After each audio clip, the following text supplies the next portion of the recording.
Lundi 30 août 2021, première destination, le Sénégal avec la plupart des titres qui pleurent un homme.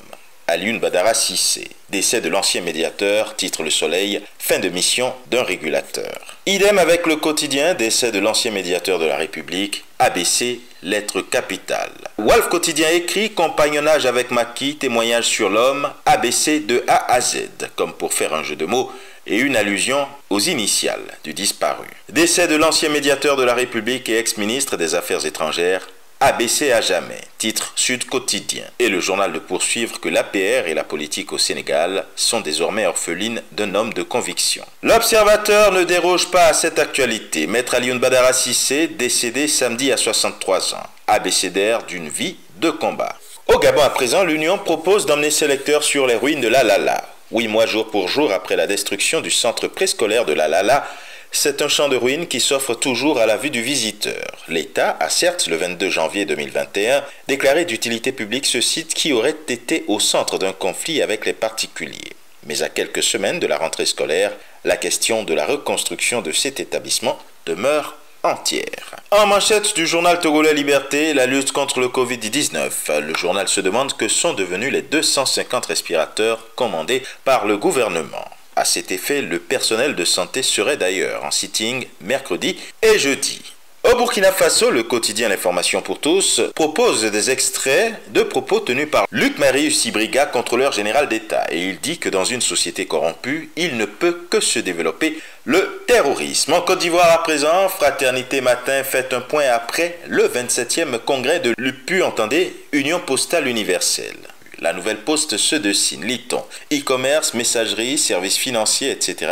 Les recommandations des experts. L'intelligent d'Abidjan revient sur le 27e congrès mondial de l'UPU à Abidjan. Bravo à la Côte d'Ivoire, jubile le journal. En manchette du quotidien Le Jour Plus, l'affaire « Le coûte que coûte n'existe pas en politique ». Laurent Gbagbo, rattrapé par ses slogans de 2010, à Mama, les phrases qui ont trahi l'ex-chef de l'État. Le patriote lui dit que face au Gbé samedi, Gbagbo dérape à Mama. On vous attaque pour prendre vos forêts. Sur la même actualité, le sursaut titre « Visite des Wé à Mama, l'enfer des hôtes de Gbagbo à Mama ». On a eu droit à un pain pour les 2 jours.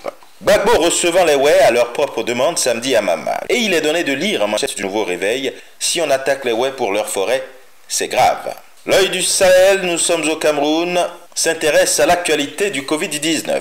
1250 nouvelles injections en 15 jours, apprend le journal. Staff des Lions indomptables, on veut la CAN, lit-on en manchette de Cameroun Tribune. Le sélectionneur Antonio Conceição et ses adjoints François Omambique et Jacques Songo ont signé vendredi dernier un nouveau contrat de 2 ans, avec comme objectif la victoire à la prochaine Coupe d'Afrique des Nations ainsi que la qualification pour le Mondial 2022.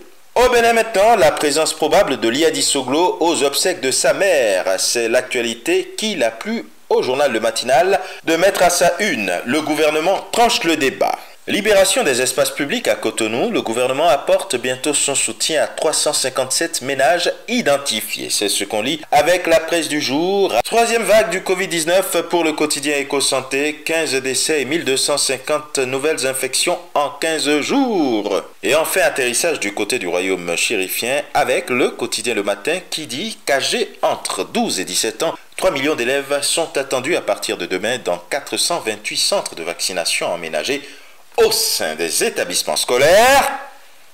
Et ce sera tout pour aujourd'hui.